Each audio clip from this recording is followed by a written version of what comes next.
Hello everybody and welcome back to the Fortress of Solitude. Today we're going to be checking out The Sentry, issue 1 by Jason Liu and Luigi Zagaria. The Sentry makes their grand return to the Marvel Universe, but not in the way you might think, as the last time we saw Bob Reynolds, he was killed very mercilessly at the hands of the King in Black, Knull. Now his power didn't just disappear from the Marvel Universe, it has separated into parts, and each part has found its home in various people across New York State. The first being Mallory Gibbs, a woman who doesn't really like her job but finds comfort in doing unboxing videos and calligraphy on the internet. Mallory, out of nowhere, ends up with a small piece of the Sentry's power and blows up her apartment building in the process. Jason gives us a great look at people who just suddenly get superpowers and they aren't ready for them, and I like that Mallory's first instinct when she sees that people are in trouble thanks to something she is causing is to help those people. She ends up saving everyone in her apartment building. It's made more interesting as also Mallory has cerebral palsy, and it can be quite difficult for her to move around as she uses a wheelchair to help her walk around the city while she goes to her job and everything. And I like that Jason doesn't go the route I think a lot of these stories do whenever we have a disabled hero who gets a great power. Think of someone like Freddie Freeman or the characters from Superior, where the power is seen as sort of something they crave because it gets them away from who they are, and it doesn't shy away from that here, and it actually shows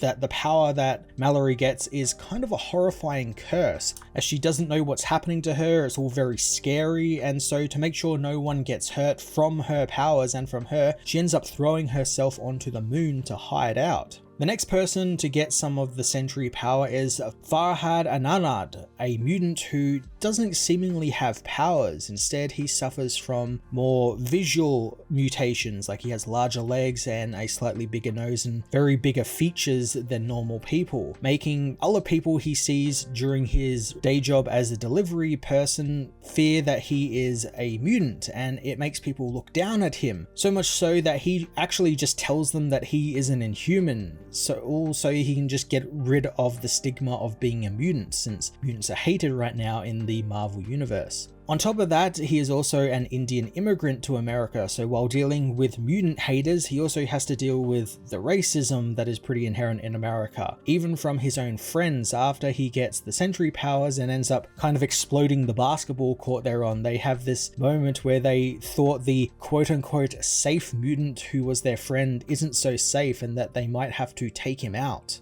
Farhad ends up running away from his friends and meets Ryan Topper, another recipient of the Sentry's powers, who immediately tries to kill Farhad for his power and take it for himself in a bid to become the only new Sentry. Jason surprised me with just how violent he wrote the book, as Farhad gets his arm ripped off and he is ultimately killed by Ryan for the power. This also plays with the idea of the Sentry's dual personalities, and it's fairly obvious that Ryan, who doesn't really seem like a good person to begin with, what little we get of him in this issue, but it does seem like the power has corrupted him even further, and it makes me think maybe he got a piece of the Sentry's power, but he got a piece of the Void, and maybe the Void is also splitting off into these different people, but because people like Farhad and Mallory are good people in general, it hasn't truly affected them yet. While all of these people get their powers and all hell starts breaking loose across New York, Jessica Jones and Misty Knight catch wind of the Sentry's powers making a comeback in the city, and the Aberrant Crimes Division goes all out to try and locate these Omega level threats to the country and to the world before something really terrible happens. I quite liked this part of the story since it allowed the history of the Sentry to loom over the book. All of these heroes like Jessica and Misty know who the Sentry was and what his power was capable